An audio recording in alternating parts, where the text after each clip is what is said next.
মৰমৰ ছাত্ৰ ছাত্ৰীসকল, আজি আমি আলোচনা কৰিম দশম শ্ৰেণীৰ সায়েন্সৰ চেপ্টাৰ 1 ৰাসায়নিক বিক্ৰিয়া আৰু সমীকৰণ। এই চেপ্টাৰৰ পৰা হ'ব পৰা মোস্ট ইম্পৰ্টেণ্ট এমচিকিউজ। তোমালোকে গমে পাইছা আজিকালি এমচিকিউৰ ওপৰত বেছিকৈ গুৰুত্ব দিয়া হয়, কাৰণ তোমাৰ 50% এমচিকিউ তোমালোকৰ পৰীক্ষাত আহিব। আৰু ইয়াতে যেকেইটাই এমচিকিউ মই লিখিছোঁ গোটেইকেইটাই এমচিকিউ তোমালোকৰ হাফ ইয়াৰলি প্ৰিপাৰেটৰী আৰু মেট্ৰিক 2025 গোটেইকেইটা এক্সামৰ কাৰণে বহুত দৰকাৰী হয়। তোমালোকে ভিডিঅ'টো শ্বেয়াৰ কৰা আৰু কমেণ্ট কৰিবলৈ নাপাহৰিবা। আৰম্ভ কৰিছোঁ আজিৰ ভিডিঅ'টো। প্ৰথম যিটো প্ৰশ্ন আছে সেইটো আইৰণ অক্সাইড আৰু এলুমিনিয়ামৰ মাজত বিক্ৰিয়া ঘটি এলুমিনিয়াম অক্সাইড আৰু আইৰণ উৎপন্ন হয়। এই বিক্ৰিয়াটো হ'ল, এইটো কি বিক্ৰিয়া হয়? এইটো সংযোজন বিক্ৰিয়া, বিযোজন বিক্ৰিয়া, অপহৰণ বিক্ৰিয়া আৰু দ্বি অপহৰণ বিক্ৰিয়া। ইয়াতে চোৱা, আইৰণ অক্সাইড আৰু এলুমিনিয়াম আছিল, ইয়াতে কিন্তু এলুমিনিয়ামে অক্সিজেনৰ লগত আহি কি হৈছে, এলুমিনিয়াম অক্সাইড উৎপন্ন কৰিছে আৰু আইৰণটো কি হৈছে, ছেপাৰেট হৈছে। কাৰণ তোমাৰ এলুমিনিয়ামতকৈ আইৰণটো কি হয়, অধিক সক্ৰিয় হয়, সেইকাৰণে আইৰণক কি কৰিছে, অপসাৰিত কৰিছে। তো যি বিক্ৰিয়াত তোমাৰ অপসাৰিত কোনো এটা মৌল অপসাৰিত হয়, সেই বিক্ৰিয়াটো কি বুলি কোৱা হয়, অপহৰণ বিক্ৰিয়া বুলি কোৱা হয়। তাৰ শুদ্ধ উত্তৰটো চি নম্বৰ হ'ব। 2 নম্বৰ প্ৰশ্নটো চোৱা, 2 নম্বৰ প্ৰশ্নত কি কৈছে, যিবিলাক বিক্ৰিয়াত তাপৰ উদ্ভৱ হয় সেইবিলাক বিক্ৰিয়া হ'ল, চোৱা তাপৰ উদ্ভৱ হোৱা যিবোৰ বিক্ৰিয়া সেইবোৰক তোমাৰ তাপবৰ্জী বিক্ৰিয়া বুলি কোৱা হয়, আৰু যিবোৰত তাপ শোষণ হয় সেইবোৰক তাপগ্ৰাহী বিক্ৰিয়া বুলি কোৱা হয়। যিহেতু ইয়াতে তাপৰ উদ্ভৱ হৈছে গতিকে বিক্ৰিয়াটোক আমি কি বুলি ক'ম, তাপবৰ্জী বিক্ৰিয়া বুলি ক'ম। তেতিয়া শুদ্ধ উত্তৰটো চি নম্বৰটো হ'ব। 3 নম্বৰ প্ৰশ্ন চোৱা, পানীৰ বিদ্যুৎ বিশ্লেষণ বিক্ৰিয়াত যিটো পানীৰ যেতিয়া আমি বিদ্যুৎ প্ৰবাহিত কৰা হয় তলৰ কোনটো বিক্ৰিয়া হয়, যিটো পানীৰ বিদ্যুৎ বিশ্লেষণ যিটো বিক্ৰিয়া হয় সেই বিক্ৰিয়াটো মানে কোন প্ৰকাৰৰ বিক্ৰিয়া হয়, বিযোজন বিক্ৰিয়া, সংযোজন বিক্ৰিয়া, অপহৰণ বিক্ৰিয়া আৰু দ্বি অপহৰণ বিক্ৰিয়া। মই তোমালোকক এই ইয়াতে যিকেইটা বিক্ৰিয়া আছে গোটেইকেইটা বিক্ৰিয়াৰ ডেফিনেশ্যন মই কৈ দিছোঁ, তোমালোকে মনত ৰাখা। বিযোজন বিক্ৰিয়া সেইবোৰক কোৱা হয় যিবোৰত বিক্ৰিয়ক পদাৰ্থ এটা থাকে আৰু এটাৰ পৰা ভাঙি বহুকেইটা বিক্ৰিয়াজাত পদাৰ্থ উৎপন্ন হয়, সেইবোৰক বিযোজন বিক্ৰিয়া বোলে। আৰু সংযোজন বিক্ৰিয়াত তোমাৰ বিক্ৰিয়ক পদাৰ্থ বহুতকেইটা থাকে কিন্তু বিক্ৰিয়াজাত পদাৰ্থ এটা থাকে, সেইবোৰক সংযোজন বিক্ৰিয়া বুলি কোৱা হয়। আৰু অপহৰণ বিক্ৰিয়া কাক বোলে, যি বিক্ৰিয়াত তোমাৰ অধিক সক্ৰিয় মৌল এটাই কম সক্ৰিয় মৌলক তাৰ যৌগৰ পৰা অপসাৰিত কৰিব পাৰে তাক অপহৰণ বিক্ৰিয়া বুলি কোৱা হয়। আৰু দ্বি অপহৰণ বিক্ৰিয়া কাক কয়, যিবোৰ বিক্ৰিয়াত বিক্ৰিয়ক পদাৰ্থবোৰৰ মাজত আয়নৰ বিনিময় ঘটে সেইবোৰক দ্বি অপহৰণ বিক্ৰিয়া বুলি কোৱা হয়। যিহেতু পানীৰ বিদ্যুৎ বিশ্লেষণ কৰিলে তোমাৰ এইটো চোৱা H2O মানে পানী, ইয়াতে যদি তুমি ইলেক্ট্ৰলাইটছ কৰা বা তুমি যদি বিদ্যুৎ বিশ্লেষণ কৰা তেতিয়াহ'লে কি উৎপন্ন হয়, হাইড্ৰজেন আৰু ক্লৰিন গেছ উৎপন্ন হয়। ইয়াতে চোৱা, এটা বিক্ৰিয়ক পদাৰ্থ আছিল আৰু ইয়াতে দুটা বিক্ৰিয়াজাত পদাৰ্থ উৎপন্ন হৈছে, তো এই বিক্ৰিয়াটোক আমি কি বিক্ৰিয়া বুলি ক'ম, এইটোক বিযোজন বিক্ৰিয়া বুলি ক'ম। তো ইয়াৰ শুদ্ধ উত্তৰটো হ'ব এ নম্বৰ। 4 নম্বৰ কুৱেশ্যনটো চোৱা, লেড অক্সাইড কাৰ্বনৰ লগত বিক্ৰিয়া কৰি লেড আৰু কাৰ্বন ডাই অক্সাইড বিক্ৰিয়া উৎপন্ন কৰিছে। তো বিক্ৰিয়াটোৰ বাবে কোনবোৰ অশুদ্ধ, ইয়াতে অশুদ্ধ কোনটো সেইটো তোমাক ওলাবলৈ দিছে, অপশ্যনছবোৰ দিছে। চোৱা, লেড জাৰিত হৈছে, ইয়াতে চোৱা জাৰিত হোৱা মানে অক্সিজেন যোগ হোৱা, কিন্তু লেড অক্সাইডৰ পৰা অক্সিজেন নোহোৱা হৈ কি উৎপন্ন হৈছে, লেড উৎপন্ন হৈছে। তো এইটো অশুদ্ধ, যিহেতু এইটো লেড জাৰিত হৈছে বুলি কৈছে, এইটো লেড জাৰিত হোৱা নাই, লেড অক্সাইড বিজাৰিত হৈছে। আৰু কাৰ্বন ডাই অক্সাইড জাৰিত হৈছে। তো ইয়াতে তোমাৰ যিটো কাৰ্বন ডাই অক্সাইড হৈছে, এইটো কাৰ্বন ডাই অক্সাইড জাৰিত হোৱা নাই, জাৰিত হৈছে কোনটো, কাৰ্বনটো। কাৰ্বন জাৰিত হৈ কি উৎপন্ন হৈছে, কাৰ্বন ডাই অক্সাইড জাৰিত হৈছে। তো ইয়াতে তোমাৰ এই বি নম্বৰটো মানে অশুদ্ধ, আৰু এই প্ৰশ্নটোৰ কাৰণে এ আৰু বিটো হৈছে শুদ্ধ। চি নম্বৰ কুৱেশ্যনটো দিছে, চোৱা এইটো চি জাৰিত হৈছে, এইটো সঁচা কথা হয়, কিন্তু ইয়াতে কৈছে অশুদ্ধৰ কথা। আৰু লেড অক্সাইড বিজাৰিত হৈছে, এইটো শুদ্ধ হয়। তো ইয়াতে তোমাৰ অশুদ্ধ বাক্য দুটা আছে, এ আৰু বি, গতিকে ইয়াৰ শুদ্ধ উত্তৰটো হ'ব 1 নম্বৰ এ আৰু বি। বুজি পালানে? 5 নম্বৰ প্ৰশ্নটো চোৱা, 5 নম্বৰ প্ৰশ্নত কি কৈছে তোমাৰ, কি ঘটে যেতিয়া লঘু হাইড্ৰক্লৰিক এচিড লুৰ গুৰিত যোগ কৰা হয়। ইয়াতে চোৱা, হাইড্ৰক্লৰিক এচিড তোমাৰ লুৰ গুৰিত যোগ কৰিলে কি উৎপন্ন হ'ব, তোমাৰ ইয়াতে উৎপন্ন হ'ব FeCl2 প্লাছ কি হ'ব, হাইড্ৰজেন। তাৰমানে তোমাৰ কি উৎপন্ন হ'ব, আইৰণ ক্লৰাইড আৰু হাইড্ৰজেন গেছ উৎপন্ন হ'ব। তো এইটো কোনটো অপশ্যনত আছে, এইটো আছে তোমাৰ এ নম্বৰ অপশ্যনত, হাইড্ৰজেন গেছ আৰু আইৰণ ক্লৰাইড উৎপন্ন হয়। তো এই নম্বৰটো আমাৰ কাৰেক্ট এনচাৰ হ'ব। 6 নম্বৰ প্ৰশ্নটো চোৱা, 6 নম্বৰ প্ৰশ্নত কি কৈছে, ৰাসায়নিক সমীকৰণ এটা সন্তুলন কৰাৰ ভিত্তি হ'ল, আমি সকলোৱে জানো যে ৰাসায়নিক বিক্ৰিয়া এটা সদায় সন্তুলন কৰিব লাগে। তো কিহৰ কাৰণে আমি সন্তুলন কৰোঁ বা আমি কোনটো প্ৰক্ৰিয়াৰ ওপৰত ভিত্তি কৰি বা কোন কোনটো মূল গাঠনিকৰ ওপৰত ভিত্তি কৰি আমি মূল যেটো ৰাসায়নিক সমীকৰণ থাকে সেইবোৰক আমি সন্তুলন কৰিব লাগে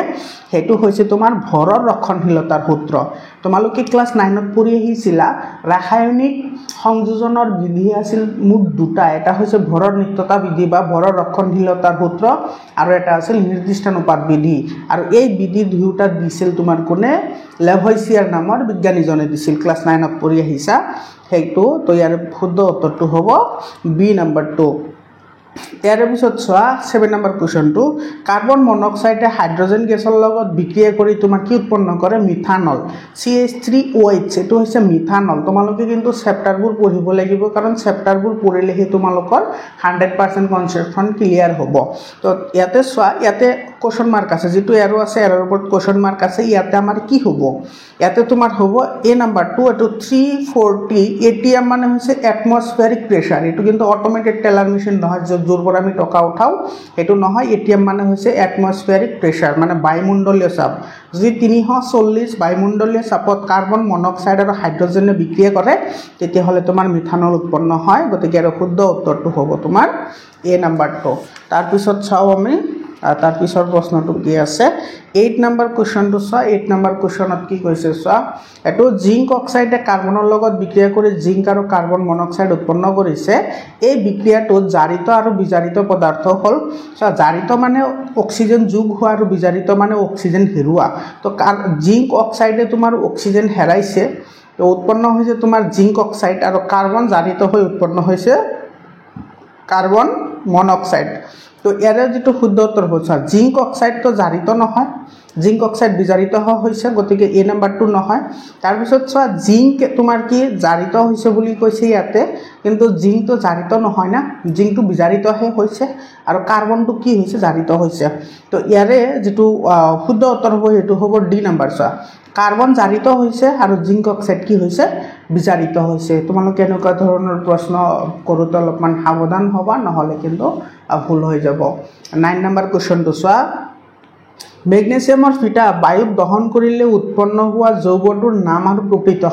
প্ৰকৃতি হল এটা সব মেগনেছিয়াম যেটো অক্সাইডৰ ফিটা আছে হেতু যদি বায়ুত আমি দহন কৰো তেতিয়া হলে কি উৎপন্ন হয় মেগনেছিয়াম অক্সাইড উৎপন্ন হয় আৰু মেগনেছিয়াম অক্সাইডটো কি হ'ব ক্ষাৰকীয় হ'ব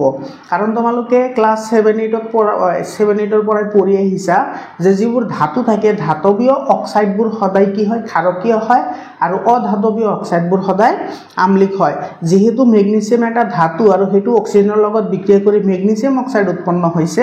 গতিকে হেতুৰ কি হ'ব প্ৰকৃতি ক্ষাৰকীয় হ'ব তো এটো কোনটো অপচনত আছে এটা আমি চাও এটো চোৱা এ নম্বৰত আছে মেগনেছিয়াম অক্সাইড আম্লিক মেগনেছিয়াম অক্সাইডটো আম্লিক নহয় তো এটো নহয় মেগনেছিয়াম অক্সাইডটো ক্ষাৰকীয় তো এটো তোমাৰ বি নম্বৰ অপচনটো কি হ'ব কাৰেক্ট হ'ব বুজি পালা 10 নম্বৰ কোৱেশ্চন চোৱা যিবোৰ চিপছৰ পেকেট আছে সেই পেকেটবোৰ তোমালোকে সদায় ফুলা দেখা পোৱা আৰু যেটো চিপছৰ পেকেট ফুলা নাথাকে সেই চিপছৰ পেকেটটো কেতিয়াও কিনিব নালাগে কাৰণ চিপছৰ পেকেটৰ ভিতৰত এবিধ গেছ বুৰুৱা থাকে যাৰ কাৰণে চিপছৰ পেকেটৰ ভিতৰত থকা খাদ্যবস্তুখিনি কেতিয়াও নষ্ট নহয় বা দুৰ্গন্ধ নহয় মানে জাৰণ নঘটিবলৈ এটা প্ৰতিজাৰক পদাৰ্থ ব্যৱহাৰ কৰা হয় আৰু সেই পদাৰ্থবিধৰ নাম কি সেই পদাৰ্থবিধৰ নাম হৈছে নাইট্ৰজেন এটা তোমাৰ প্ৰতিজাৰক পদাৰ্থ হয় প্ৰতিজাৰক পদাৰ্থ মানে যেটো তোমাৰ কি কৰিব পাৰে অক্সিজেন তোমাৰ যোগ হ'বলৈ বাধা প্ৰদান কৰে ইয়াৰ শুদ্ধ উত্তৰটো হ'ব সি নম্বৰ 11 নম্বৰ কোৱেশ্চনটো চোৱা 11 নম্বৰ কোৱেশ্চনত কি কৈছে কোনটো বিক্ৰিয়াত বিক্ৰিয়ক পদাৰ্থৰ মাজৰ আয়নৰ বিনিময় ঘটে অলপ আগতে মই এটো ডেফিনেশন কলো দ্বি অপহৰণ বিক্ৰিয়াত তোমাৰ কি হয় বিক্ৰিয়ক পদাৰ্থৰ মাজত আয়নৰ বিনিময় ঘটে গতিকে শুদ্ধ উত্তৰটো হ'ব সি নম্বৰ 12 নম্বৰ কোৱেশ্চনটো চোৱা 12 নম্বৰ কোৱেশ্চনত কি কৈছে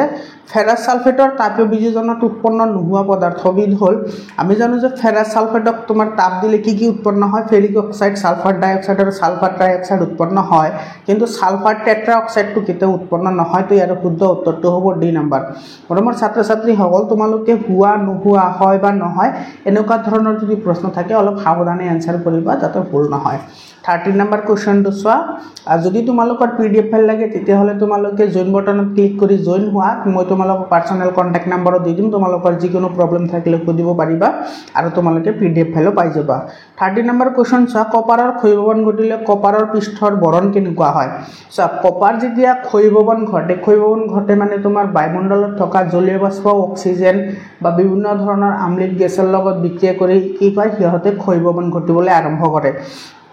তো ইয়াতে কৈছে কপাৰৰ কথা তো কপাৰ যদি ক্ষয়ভৱন ঘটে তেতিয়াহলে কপাৰৰ পৃষ্ঠৰ বৰণ কেনেকুৱা হয় সেউজীয়া হয় তাৰ শুদ্ধ উত্তৰটো হ'ব সি নম্বৰ আৰু এটা কথা মনত ৰাখিবা কপাৰ যদি তাপ দিয়া হয় কপাৰ তাপ দিলে কিন্তু কলা হয় এটো কিন্তু কিছুমান কলা বুলি ভাবি আছে নহয় এটো ক্ষয়ভৱনৰ কথা কৈছে তো সেউজীয়া হ'ব আৰু যদি কপাৰক তাপ দিয়া হয় তেতিয়াহলে কি হ'ব কলা হ'ব মানে ব্ল্যাক হ'ব 14 নম্বৰ কোৱেশ্চনটো চা 14 নম্বৰ কোৱেশ্চনত কি কৈছে তলৰ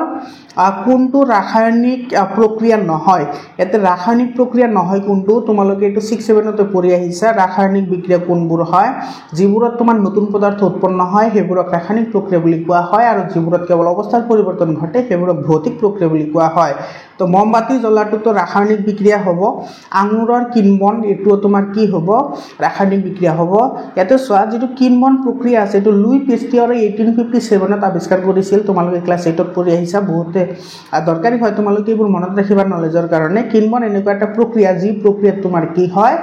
শৰ্কৰা তোমাৰ কি হয়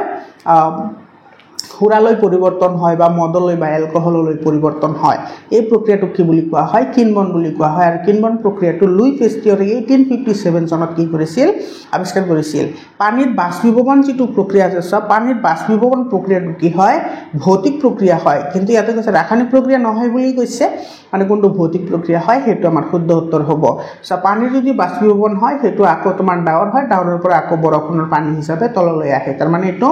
এবাৰ পৰিৱৰ্তন হলে আকৌ আমি আকাৰ অৱস্থালৈ ঘূৰাই পাব পাৰো গতিকে এটো শুদ্ধ উত্তৰটো হ'ব সি নম্বৰ খাদ্যৰ হজমটো নহয় খাদ্যৰ হজমটো তোমাৰ এটা ৰাসায়নিক প্ৰক্ৰিয়া হয় 15 নম্বৰ কোৱেশ্চন চোৱা শিথিলিত চূনৰ পানীৰ মাজেৰে যেটো শিথিলিত চূন আছে সেই শিথিলিত চূন মানে হৈছে তোমাৰ ক্যালসিয়াম হাইড্ৰক্সাইড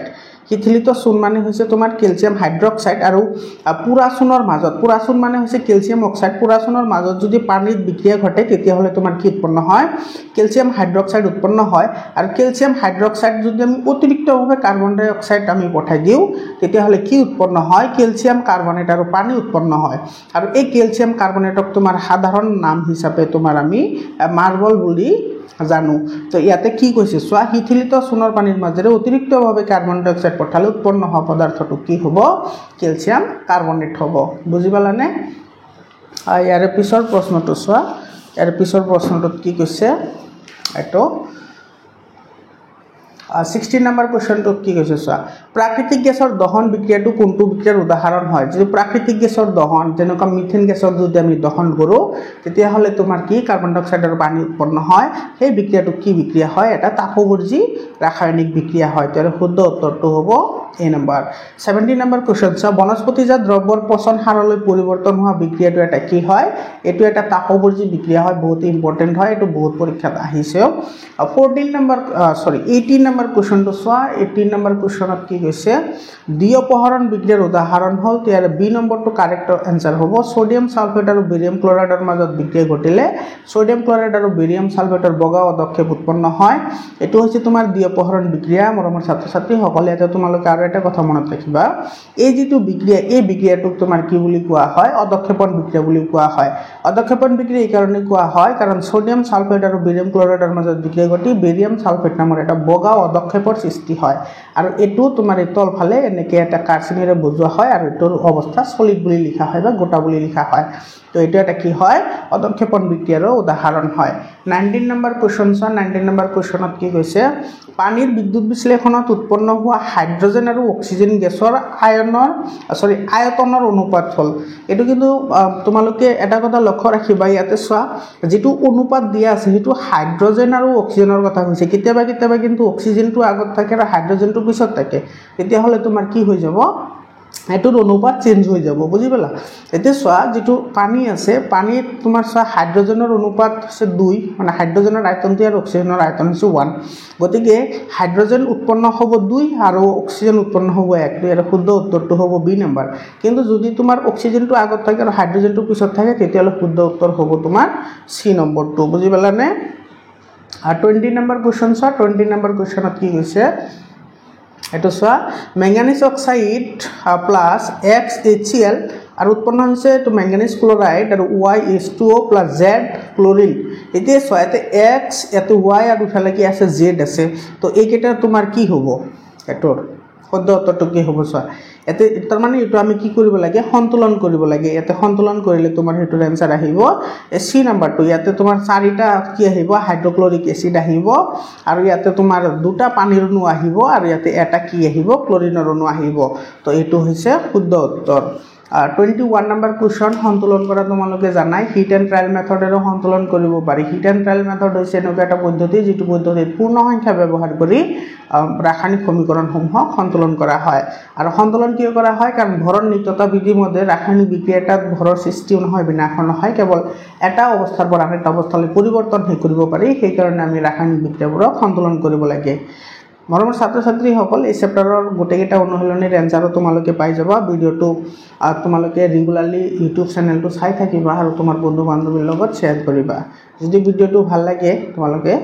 শেয়াৰ কৰিবা কমেন্ট কৰিবা 21 নম্বৰ কোৱেশ্চন সোয়া এটা আইৰনে পানীৰ লগত বিক্ৰিয়া কৰি আইৰন অক্সাইড আৰু হাইড্ৰোজেন গেছ কি কৰিছে উৎপন্ন কৰিছে কিন্তু ইয়াতে পি কিউ আৰ আৰু এস আছে এটো পি কিউ আৰ এস তো ইয়াতে পি কিউ আৰ এস ৰ মান কি হ'ব মানে এটো তোমাৰ কি কৰিব লাগে সন্তুলন কৰিব লাগে এটো তোমালোকৰ এই চেপ্টাৰৰ প্ৰথম যেটো সন্তুলন বিক্ৰিয়াৰ যেটো উদাহৰণ আছে সেই উদাহৰণটোৱে হয় কিতাপৰ এটো তেৰ শুদ্ধ উত্তৰটো এ নম্বৰ হ'ব এতে তোমাৰ তিনিটা আইৰন আহিব ইফালে চাৰিটা কি আহিব পানীৰ অণু আহিব আৰু ইফালে ফেৰিক অক্সাইড এটাই থাকিব আৰু ইফালে তোমাৰ চাৰিটা কি আহিব হাইড্ৰোজেন আহিব তেৰ শুদ্ধ উত্তৰটো হ'ল এ নম্বৰ 3414 বুজি পালা 22 নম্বৰ কোৱেশ্চনটো সোয়া কি কৈছে এতে লেড নাইট্ৰেটৰ তাপীয় বিযোজনত উৎপন্ন হোৱা মুগা বৰণৰ ধোঁৱাটো হ'ল এটো লেড নাইট্ৰেটক যদি আমি তাপ দিও তেতিয়া হলে তোমাৰ এটা মুগা বৰণৰ কি ওলাই ধোঁৱা ওলাই হেতু কিহৰ কাৰণে ওলাই এটো তোমাৰ এটো নাইট্ৰজেন ডাই অক্সাইড নামৰ এটা গেছ উৎপন্ন হয় যাৰ বৰণ হৈছে মুগা এই কাৰণে তোমাৰ হেতু এনেকুৱা হয় 23 নম্বৰ কোৱেশ্চন সোয়া এটো তোমাৰ সন্তুলনৰ ওপৰত ভিত্তি কৰি কোৱেশ্চনটো সন্তুলিত ৰাসায়নিক সমীকৰণটো হ'ল এটো কোনটো মানে সন্তুলন কৰা আছে এফালে দুটা হাইড্ৰোজেন তিনিটা অক্সিজেন তো এটো অক্সিজেনৰ লগত এটো মিলা নাই হাইড্ৰোজেন ইফালে আছে চাৰিটা অক্সিজেন কিন্তু ইয়াতে আছে দুটা অক্সিজেন তো এটো মিলা নাই হাইড্ৰোজেন আৰু চাৰিটা অক্সিজেন এটো তো মিলা নাই গতিকে আৰু শুদ্ধ উত্তৰটো হ'ব বি নাম্বাৰ এতে আছে তোমাৰ চাৰিটা হাইড্ৰোজেন আৰু দুটা অক্সিজেন ইফালে চাৰিটা হাইড্ৰোজেন দুটা অক্সিজেন আছে তো ইয়াৰ শুদ্ধ উত্তৰটো হ'ব বি নাম্বাৰ আমাৰ ছাত্ৰ ছাত্ৰী সকল তোমালোকে ৰেগুলাৰলি ভিডিওবোৰ পাই থাকিবা ইয়াৰ আগতে মই আৰু দুটা চেপ্টাৰ ওয়াইজ এমসিকিউ তোমালোকক দিছো প্লেলিষ্ট বনোৱা আছে তোমালোকে প্লেলিষ্টত গৈ তোমালোকে হেটো চাব পাৰিবা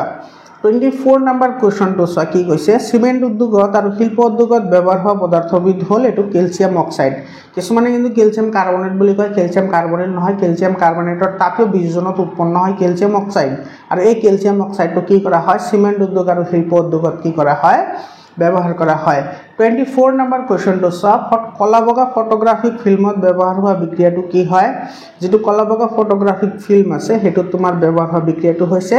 সিলভাৰ ব্ৰোমাইডক যদি আমি সূৰ্যৰ পোহৰত ৰাখো বা সানলাইটত ৰাখো তেতিয়া হলে সিলভাৰ আৰু ব্ৰোমিন লৈ কি হয় বিযোজিত হয় ইয়াৰ পিছত 25 নম্বৰ কোৱেশ্চনটো সোয়া কলাবগা ফটোগ্ৰাফিকত ব্যৱহাৰ হোৱা বিক্ৰিয়াটো হ'ল এটো সোয়া এটো মাত্ৰ পঢ়িলো আমি ইয়াতে যেটো সিলভাৰ ব্ৰোমাইডক যদি আমি সূৰ্যৰ পোহৰত ৰাখো তেতিয়া হলে সিলভাৰ আৰু ব্ৰোমিনলৈ কি হৈ যায় এটো বিযোজিত হয় মৰমৰ ছাত্ৰ ছাত্ৰী সকল যি বিক্ৰিয়া তোমাৰ তাপৰ দ্বাৰা সংঘটিত হয় সেইবোৰক তাপীয় বিযোজন বিক্ৰিয়া বুলি কোৱা হয় তেৰ শুদ্ধ উত্তৰটো আহিব তোমাৰ সি নম্বৰ তেৰ তাপীয় বিযোজন বিক্ৰিয়া 26 নম্বৰ কোৱেশ্চনটো সোয়া তলৰ কোনটো ৰেডক্স বিক্ৰিয়া নহয় বহুত ইম্পৰ্টেন্ট হয় ৰেডক্স বিক্ৰিয়া মানে কোনবোৰ বিক্ৰিয়া কয় যিবোৰ বিক্ৰিয়া তোমাৰ কোনো পদাৰ্থৰ মাজত হাইড্ৰোজেন যোগ হয় বা অক্সিজেন এৰি দিয়ে বা অক্সিজেন এৰি দিয়ে বা হাইড্ৰোজেন যোগ হয় তেনেকুৱা বিক্ৰিয়াক ৰেডক্স বিক্ৰিয়া বুলি কোৱা হয় বা তুমি একেবাৰে শৰ্টকাট ক'ব পাৰা জাৰণ আৰু বিজাৰণ একেলগে সংঘটিত হোৱা বিক্ৰিয়াবোৰক কি বুলি কোৱা হয় ৰেডক্স বিক্ৰিয়া বুলি কোৱা হয় যেতে জিংক অক্সাইড কাৰ্বন আছে জিংক আৰু কাৰ্বন মনোক্সাইড উৎপন্ন হৈছে তো এইটো ৰেডক্স বিক্ৰিয়া হয় কাৰণ জিংক অক্সাইডৰ পৰা অক্সিজেন হেৰুৱাই জিংক উৎপন্ন হৈছে আৰু কাৰ্বনে অক্সিজেন লাভ কৰি কাৰ্বন মনোক্সাইড আহিছে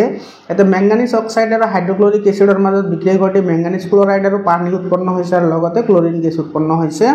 এইটো এটা ৰেডক্স বিক্ৰিয়াৰ উদাহৰণ হয় কপাৰ অক্সাইড আৰু পানী হাইড্ৰজেনৰ মাজত বিক্ৰিয়া ঘটি কপাৰ আৰু পানী উৎপন্ন হৈছে এইটো এটা কি হয় ৰেডক্স বিক্ৰিয়া হয় কিন্তু হাইড্ৰজেন আৰু অক্সিজেনৰ মাজত বিক্ৰিয়া ঘটি পানী উৎপন্ন হয় এইটো ৰেডক্স বিক্ৰিয়া নহয় তো শুদ্ধ উত্তৰটো হ'ব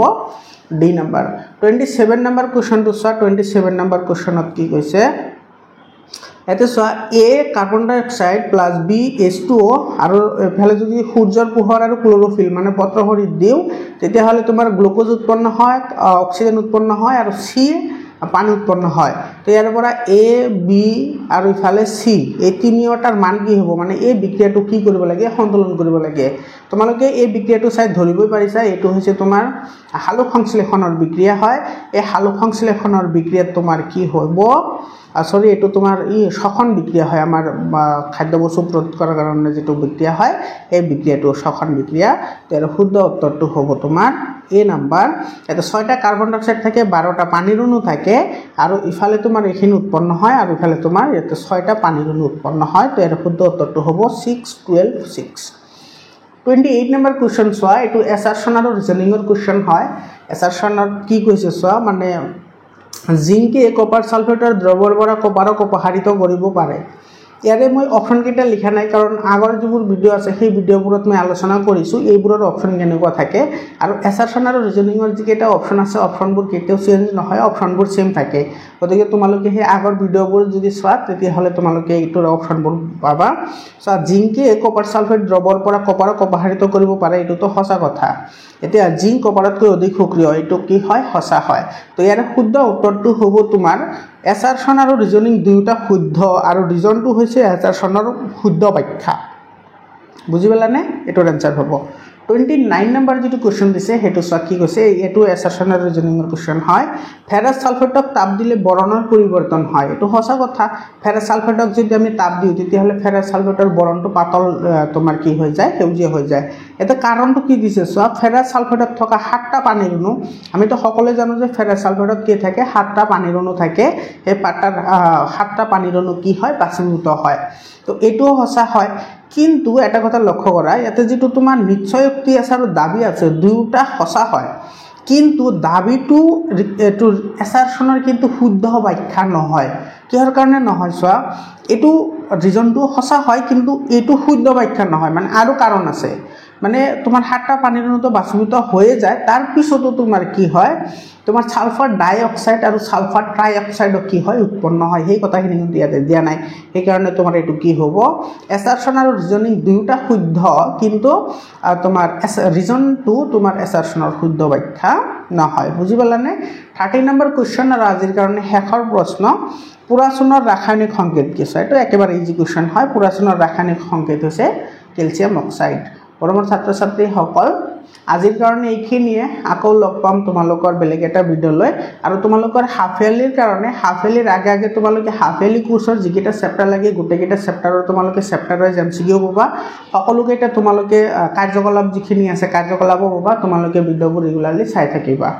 আকৌ লগ পাম বেলেগ এটা ভিডিও লৈ ধন্যবাদ